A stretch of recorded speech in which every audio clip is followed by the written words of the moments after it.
you to think about. Before I do that, I just wanted to take a moment to introduce one of the people who will be joining us in as I said, as I mentioned in the beginning, will be helping me to run some events for this group apart from the lives. So as I said before, quick summary, these events are going to be on specific topics, and we're going to address the topic, and we're going to be able to go into a lot of depth into it and solve it for you. So for example, we would do one on, let's say, positioning. And if you're new to business, or if you already have a business and you're not really differentiating yourself, how you can go about to find that difference and that value skew that you can add to your product to get that differentiation in the marketplace and make all your marketing much easier. And it makes a huge difference in people's businesses if you do this. So stuff like that. We're also going to have master classes on mindset and on a lot of other topics. So that's the plan. I will start by introducing Speed now, who is the first person that I will be introducing. Later on, probably towards the end of this masterclass, because he's not currently here, I will also be introducing Ed. So I will just bring Speed on. And just to reiterate once again, in this time, if you have any questions that you would like my input on, please feel free to comment down below in the comment section, or if not, click the link. I left a comment there. Click the link there, and you can join me live on StreamYard and actually chat with me. I'm going to actually demonstrate how this works by bringing Speed on. So Speed, if you can click that link, I will be able to bring you on. So there we go. Hello. Welcome, Speed. So can you introduce yourself a little bit? Just leave some details about yourself. Tell us a little bit about what you're working on at the moment, what you help people with, what sort of questions you're best positioned to answer, that sort of stuff. Sure. Thank you for bringing me on, and hello, everyone. So basically, I'm a direct response copywriter. I've been doing this for about 10 years now, since I was like 16. And I have a ton of experience in marketing, helping different businesses scale, in e-commerce, crypto, SaaS businesses, etc. So I have a pretty varied experience and insight that I can bring along. If you have any questions in that particular area about how you can scale your business, how to position better, how to write copy or communicate with your audience, then we can discuss that more in depth. Maybe you've seen me on the Fastlane forum. I've been contributing a little bit, trying to be helpful to people. So feel free to ask anything you want to know. I also have a business that I'm running at the moment, helping Amazon businesses figure out, the issues that they have with Amazon, the fees that they can lower, any sort of lost inventory and things like that. So I help them optimize their process and also improve their profit margins in general. So if you want to know about e-commerce, it's also something we can discuss. And other than that, mindset things. I wrote a book on learning, all sorts of different things. So yeah, diversity. That's awesome. Thank you for that introduction. And I wanted to ask you, because I saw that you welcomed some people to the group, and you actually chatted with a few of them. Do you have any advice? I purposefully skipped those just in case you wanted to say something about them yourself. Well, not in particular. I mean, everybody knows kind of what they're good at, or if not, they know the process that they've been going through and what things they've tried and failed. But what's important is basically to try and figure out who you are trying to help and see if there are things that you can do personally that can help them the most. And just go to work, right? It's never going to happen overnight. You just need to go out there, talk to people, try to identify the problems that they have, try to identify the needs, the desires, things that you are perfectly positioned to help them.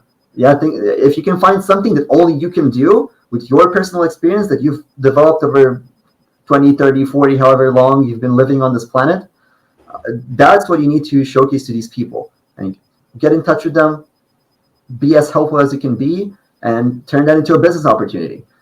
If it's something valuable for them, you can ask them for money. Yeah, and that's how things start. Once you figure things out more, you have more experience, or maybe you get a course from someone, or you see someone have a progress thread on a particular topic, you can get proper business idea, a proper plan, a system, a format to actually formalize this ability to help that you have. So if you're good at web design, you can start a web design agency, right, and help not just one person, but like a whole group of people with building their own websites, for example, etc., etc. But the first step is just to go out there, talk to people, and try to help them to the best of your ability. That's awesome advice. I mean, I love that you've also put in there a little bit about people listening to the stuff that they're actually suited for, because a big problem that I notice is that people try to start businesses in areas where they have very little interest, or they may actually hate them just because other people are successful in those. Mhm. And I think that that's basically a very bad way to do it. Yeah, I agree. Maybe it's just me. Some people may have, maybe more discipline, or they can work harder or whatever. But if I don't have some form of affinity with the industry that I'm in, it's very, very difficult to immerse yourself in it, to actually be involved and talk to people all the time about it. It's hard to be passionate. And if you're not passionate, people are not excited to work with you, right? You need to have some level of emotion and to be genuinely interested in what those people are doing, to be able to relate with them, to have them open up and share with you the struggles that they have in their business, to share with you what you can do to help them, right? You can't go into a field that you have zero experience in, zero interest in, and zero passion about, and just be a success overnight, right? You can start from the bottom, you can get involved, get a feel for it, and if you like it, then you can get more and more involved and build that passion over time. But this can take years, right? Or you can start with something that you already have a passion for, and maybe even experience with, if you have some people that you've worked with before in that particular area, and accelerate the whole process of time.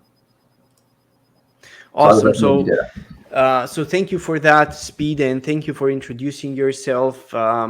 Basically, probably in a couple of weeks, we're going to have the first live event. So I've introduced you to Speed right now. I'm going to introduce you to Ed in a bit. Hopefully, he shows up. He wasn't here at the start. And until then, I actually wanted us to have a look over the two progress threads that were posted, right? So that we can give some advice to those people, and also um, provide some direct knowledge that they may find very useful in taking their business to that next level. So, the first thing, let me try to share my screen.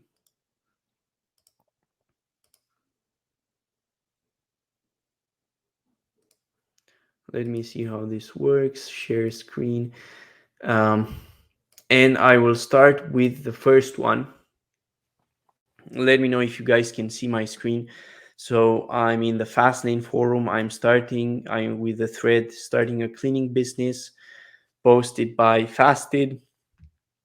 He mentioned it on our group, and that's why I'm going with it. I chose this one as opposed to Sad Cons, which is the other one that was posted, because we've already answered a lot of questions last time for Sad. So I wanted to give some insight on this one. So as you can see, Fasted basically said that he just finished reading Millionaire Fastlane. He spent a lot of time following the usual script. He had some issues with excessive drinking and drugs, and he's been clean for 4 months. So massive congrats on that. I would say that mental health issues are very common for entrepreneurs and for people who are just the entrepreneurial type. And the reason that is because you're probably more creative than other people. You hate doing what you're told. And for these reasons, because of the pressure that society applies, you're very likely to develop some sort of mental health issue, whether that's depression, anxiety, frustration, whatever it is. All those issues, in the end, they link back to stress, right? So entrepreneurs, they're under a lot more stress than other people, just as a personality type. I'm not even talking about the people who actually are entrepreneurs, because there are people who have the entrepreneurial personality, but they're working a job, right? And those people are under immense stress because they basically don't fit in. They hate doing that. They hate um, listening to a boss who's probably way worse than they are and who understands things way worse than they do. And they find everything around them very frustrating, which just creates a massive amount of stress and puts them under a lot of stress. So, massive congrats to you for taking action on that and for giving up the drinking and the drugs. I think that's the first step because it allows you to have a clear head. And once you have a clear head, you can redirect that energy that went into drinking, drugs, or whatever beforehand into actually building your business. So that's fantastic. Now you say my skills and assets, sales skills, relationship building. I can connect with people in person and over the phone. But I'm sick of making someone else rich via selling. So very true, very true. And I mean, this skill is perfect that you have sales skills. I would say that these are probably the most important skills for an entrepreneur, especially somebody at the beginning. Um, and I often speak about this. I think that in the long run, marketing skills are going to make the biggest difference, because marketing is what enables you to build your pipeline, right? And then sales is just about closing them. But if you just have sales skills, and the only way really you can build your pipeline is by prospecting yourself, stuff like cold calling, putting out flyers, and that stuff works to get your first few clients, but it's very difficult to scale using that. Um, and with marketing, you can get a pipeline of people to come to you. And then, of course, you just have to close them. And if your marketing is very good, then your selling is greatly simplified. So that's my take on that. Now, you also say other skills and assets, some savings and relatively little outgoings. So I suppose that means expenditures, good understanding of customer service, and passion for helping others and the knowledge to solve other people's problems in a way that makes money. So now your idea. I think a cleaning business would be pretty easy to set up to get my wheels turning. Equipment is cheap. I'm good at cleaning. I enjoy it. Um, I could do a part-time sales role remotely while building this. That's a good idea while you get some traction. You don't want to put yourself in the position where you really can't make it work because you just don't have enough money to take care of yourself. So I think that's a good idea. I would have no problem walking on doors, pitching, handing out flyers, could print them off, set up website easily enough. So about this, um, knocking on doors, handing out flyers, um, and setting up your website, all great, especially in the beginning. So you should be doing this stuff. But here's something more important for you to think about. Who are the customers that you're going to be cleaning for? Because it's very different, for example, to clean mansions, say for rich people, versus to clean flats, for example, or to clean houses with a yard versus houses without a yard, or versus flats. These are all very different businesses, really, and they take different materials, different expertise, and payment is very different for all of them. So, the first thing that I advise you, as I advise everybody else, really, and as I said before, is to think about who. Um, who are you basically trying to serve, and how exactly can you reach out to them? You need to define your market. Don't be just a general cleaner. Oh, I clean everything. Because if you do that, chances are that um, it's not going to work out very well for you, right? Because you face a lot of competition and it's very hard to differentiate yourself like that. So try to niche down, try to figure out who the people are that you want to help. And it doesn't really matter what they are, just pick something that you like. A lot of people, they ask me, Tudor, how do I pick a niche? I just don't know how to pick a niche. And I mean, it's very easy. Just go after something that you love, and something that you like, in terms of your niche, because you can find a lot of things that you can sell to those people, and a lot of value that you can add to those people. It's not just one specific thing. Maybe, okay, maybe one thing doesn't work, but then you can find a different service that you can provide to them, or a different value SKU that you can try. So try to figure out who you want to help and which sort of jobs you would enjoy. That's number one. Number two, the biggest time waste when it comes to cleaning is having a job here and then getting a job on the other side of town, right? And then what you have to do is you have to drive all the way there, go through the traffic, or take the train or whatever it is to go to the other side. That's horrible. You don't want to do that. Ideally, what you want to do with cleaning is, park your van, take your stuff out, and then for 4 hours or 8 hours straight, you stay in that area and you clean house after house after house after house, right? So that's what you want to do. So much more important than just going all over the place and just trying to get some sales, is to think through how you can actually get your sales to be concentrated in a geographic area that you can serve without driving very far distances, right? That's what you want to do. And the most effective way to do that in the long run is to start some sort of referral program. And what I mean by that is that, let's say that you work with one guy and he's your ideal client, you like the neighborhood, there's a lot of people who would potentially need cleaning in there. And what you have to do is you have to convince them to introduce you to other people from the neighborhood who may need the service. The biggest, and I will tell you this, the biggest problem with cleaning, and I'm somebody who, I saw that you're from the UK, by the way.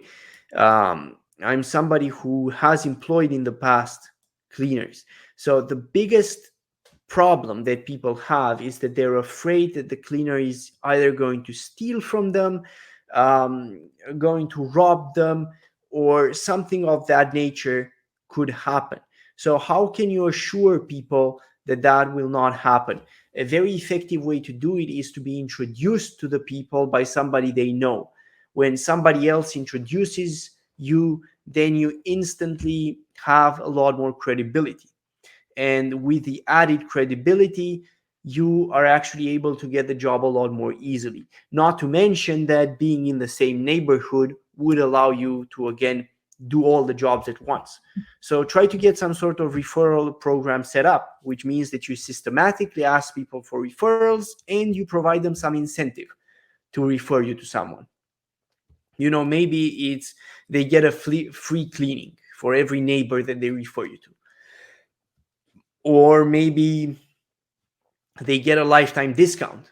If they bring you, let's say, if they refer you to 5 different neighbors, let's say, then they get a lifetime discount on 15%, whatever it is. Try to set a referral system with them so that they bring you more customers. And the ideal for you is that you dominate one neighborhood. You start in a neighborhood, you get a few clients, and then you go and you dominate it. You're the only cleaner there.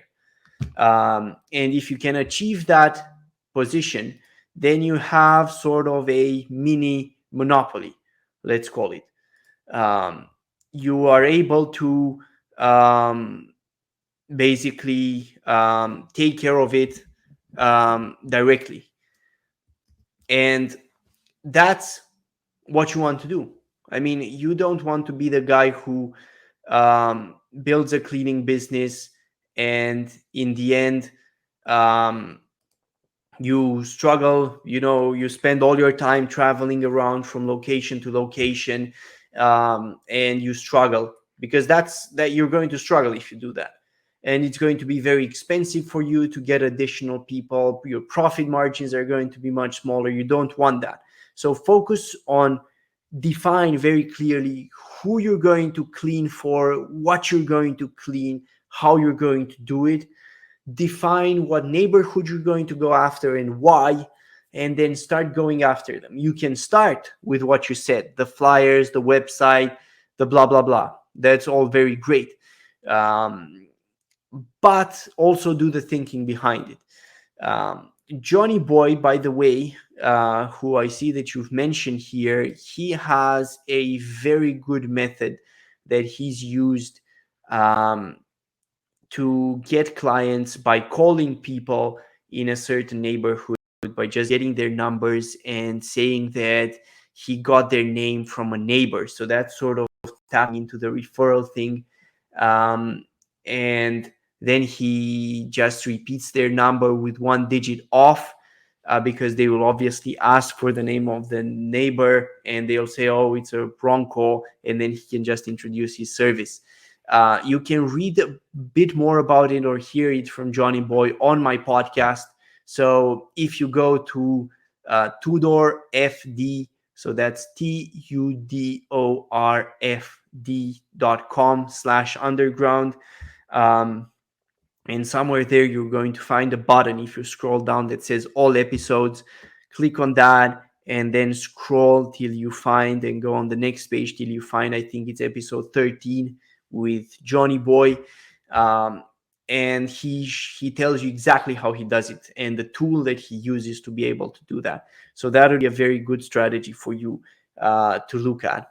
Now, you say still a lot to learn regarding marketing Google Ads. Absolutely. So, I mean, Google Ads is definitely a thing to look into. The other one, which is more important for local businesses, is, in my opinion, local SEO. So, definitely look into local SEO and how get a Google My Business listing, and you want to appear there on the map. Uh, Publish yourself on all the directories. That's very important.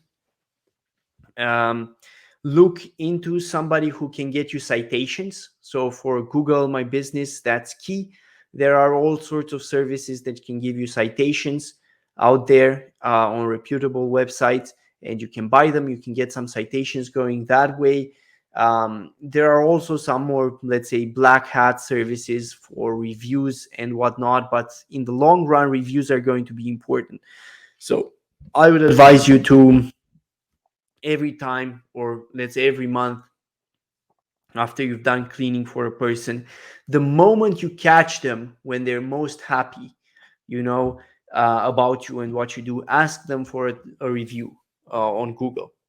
Get them to review your business on Google, because that's really how people find this kind of service. They type cleaner near me, and they get a map. They should see you on that map, and you should be the first one with the most number of stars there, and with the most number of citations, and just dominate Google My Business. If you just do that alone, you're going to have a steady stream of leads without doing anything else. And there's a lot of companies who can help you to do this kind of local SEO. Google Ads is also worth trying, but in my opinion, it's not as powerful, and it's never going to be as powerful as local SEO and just showing up on the map. Um, let's see what else. You say the legal aspect to my career was years ago, and I never enjoyed it. So it seems like you had a legal career. Sales wise, yes, I definitely have sales skills. I've done 25,000 plus 10,000 commissions. Okay. Let's see. Here we go. So,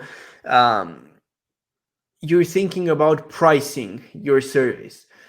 Um, so what I advise, so obviously you're looking at some competitors here and what they're doing. So what I advise you when it comes to pricing is try to find some way to differentiate yourself so that you can price differently than other people. um, think about the biggest problems that people have when it comes to cleaners. So I know the biggest problems people have are, as I said, the safety aspect. They want themselves and their family to be safe. They want to be able to trust you. If you can make the service easy for them, by, for example, giving them keys to the property or giving them access whenever they need, that's probably the best if you can get that. But again, it's more difficult. So think about how you can guarantee that for them. How can you guarantee more safety for them? How can you guarantee a hassle-free service? Um, that's what I encourage you to think about in terms of your pricing. And if you do that, you'll be able to price higher than other people and get it. The referral strategy is also going to be really helpful here, because if you come in as recommended by somebody, then you can automatically price more. Um, so let's see, bought a decent Hoover, spoke to a cleaner I know who's been doing it for years, put an advert on Gumtree, ordered 1,000 flyers. First couple of clients, 2-bedroom apartment. That's great. So you're making some progress. You're making some cash. That's awesome. That's awesome. 385 pounds for the week from 3 days of work. Awesome. So you're starting to gain some traction. That's really good. Um,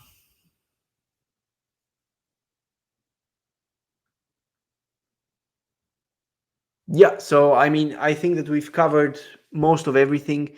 Um, so as you said, you notice that when they get more specialists, so niche down like carpet cleaning, they start charging more. So that's the sort of thing that you want to do. You want to be able to command premium prices, um, because the added margin is going to really help you to scale your business.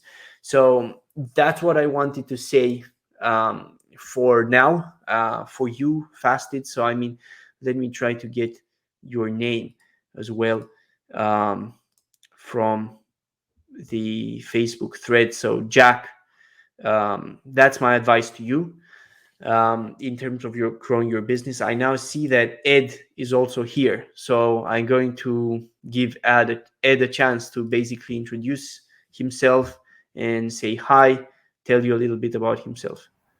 So hi, Ed.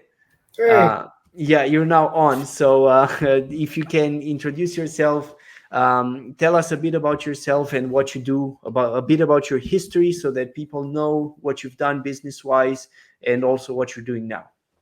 yeah, definitely. I want to first start off by thanking you, Tudor, for hosting this and bringing us all together. I mean, it's an incredible thing to be able to gather people together like this and to share insights that you've learned and to invite other people on to do the same and also have people have their questions answered. I was listening in on the advice for the gentleman that's doing the cleaning business, and I was thinking about the points. I hire a cleaner to clean my place, and I got to say those are the exact pain points that a customer goes through. Nobody wants to have their stuff taken from them when they're just trying to get their house cleaned. So, Absolutely. yeah, those are spot on points. And the referral, that's exactly how I found my cleaner, was through a referral actually. So yeah, that building that trust, is number one. So yeah, a little bit about myself. I started off in working in in software, and after a while, I started my own business in e-commerce, expanded into wholesale and distribution, and then down the line, we are today. I'm about to be publishing my first book in about a month and a half. So yeah, that's what brings us here today, and yeah, happy to be here. Thank you. That's awesome, Ed. So, I mean, Ed is one of the other two guys, basically him and Speed, who are also going to be taking part here. We're going to sometimes be hosting, as I said, master classes where we discuss a specific topic. I know that you have a lot of expertise in terms of mindset. Can you talk a little bit about um, your expertise in terms of mindset and helping other entrepreneurs and what you're doing today. I mean, Speed is asking, what is the book about or solving? So if you can basically tell us about all of that.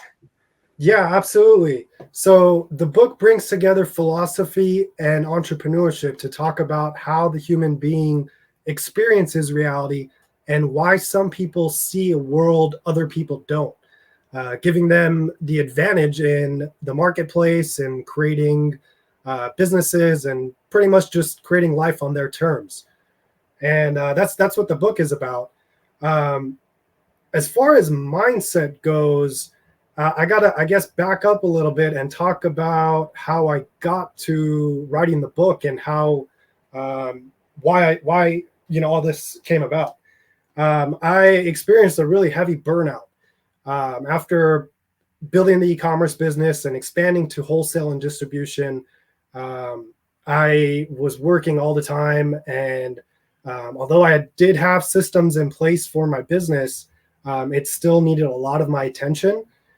So it really required a lot of energy from me, and I am the type of person that likes to have a lot of things going on in my life. I have a lot of hobbies as outside of work, outside of business, and I have a big passion for business. So it's not like I don't like what I do, but the amount of energy it was taking from me was really taxing me in other areas of my life, whether it's my hobbies that I mentioned or relationships, and that took a toll on me.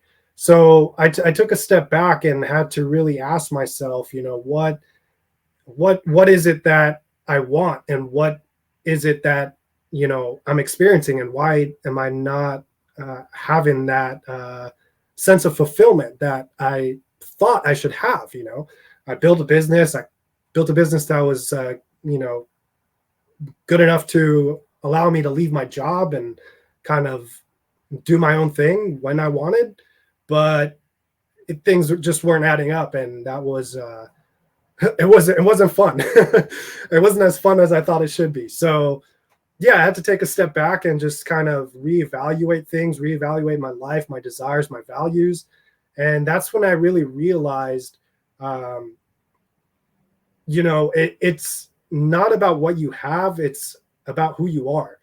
I know that sounds kind of cliche, but a lot of the times when we're just starting out in business, we have all these big dreams and big ideas and things that we want to bring to fruition. We have this vision in mind, but after you're in the nitty gritty and building and doing things and getting your hands dirty, sooner or later, sometimes I've noticed this with other entrepreneurs too, that vision gets lost and it just becomes about the business and about the bottom line and about getting that other next customer or getting that next client.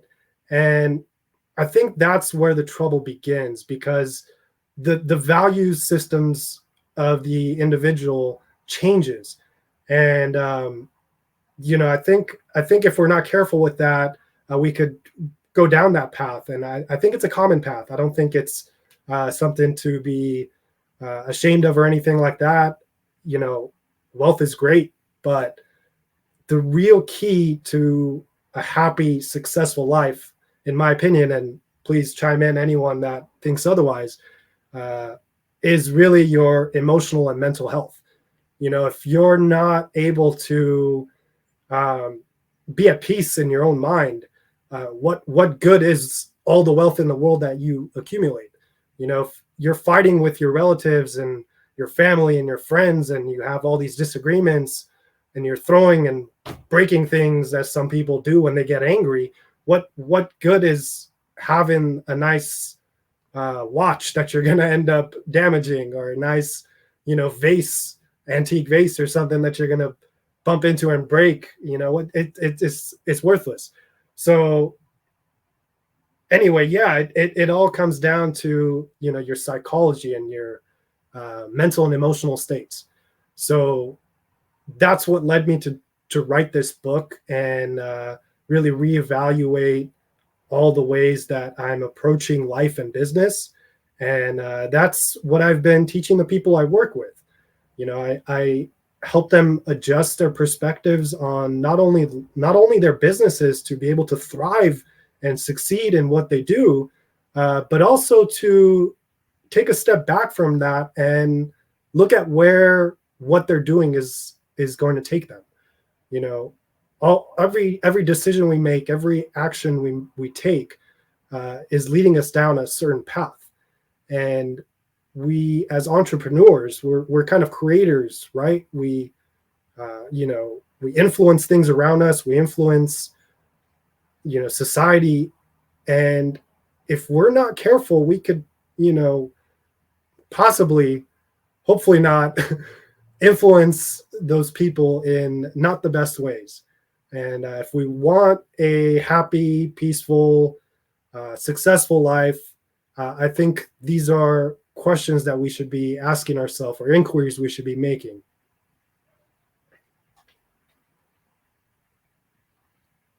That's awesome. So thank you for that, Ed. I Yeah, definitely agree absolutely. with pretty much everything you've just said there. I think one aspect that a lot of entrepreneurs ignore to start with is precisely getting that clarity about what exactly they want. Because I think that once you figure out exactly what you want, it's just a matter of going through the process to get to it. But a lot of people don't spend the time to figure that out, and I mean it's not easy. I will tell you that from my own experience, to get that sort of clarity. Can you tell us a little bit about your book? I know that Speed asked in the notes something that people should know. Who should basically tell us who should read this book and why?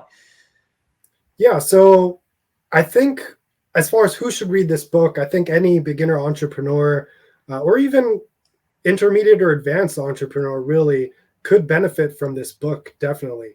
Um, what I'm really doing there in this book is talking about I use Western psychology and Eastern philosophy really to talk about how we create life from the inside out. One of the main key things that I bring to topic is how self-awareness is the key to self-sufficiency, to success, really. And I think it's important to realize, um, a lot of the times we could be going on throughout our day and not really realize we're thinking all the time, nonstop. And that's one of the main things that I try to bring to the reader's attention in various different ways, whether it's storytelling or giving them techniques to help with that, is that we're always thinking all the time. And we need to kind of become aware of that. And if we can become aware of that, we can begin to influence our thinking. So the first step is the awareness. Um, Realize that you're thinking all the time, all throughout the day. Your mind is constantly working. And the more you can catch yourself thinking, you can kind of pause and take a step back and really become present with what you're about to do. And I got to tell you, when you're able to do that, the better and better you get at that, uh, your focus, your productivity, just the results that you're able to produce are profound. There's we look at people like Elon Musk, right? We look at people like Warren Buffett, or we go back in time and we read about these people like the Rockefellers.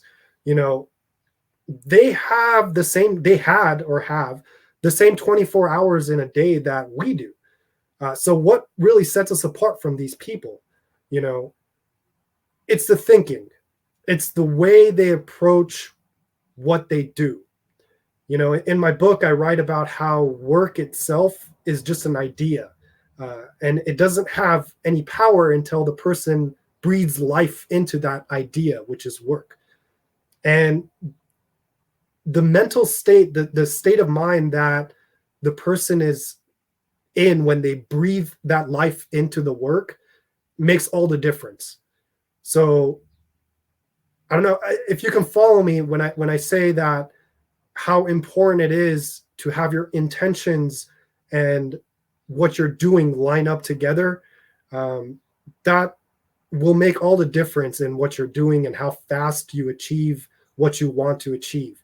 You know, that vision that we have in our head, it's, I think it's pretty popular today, not only the spiritual channels, but even in entrepreneurship, how important it is to have that vision in your mind and to, kind of like, I guess in the spiritual world, they use the term manifest a lot, to bring that vision into reality.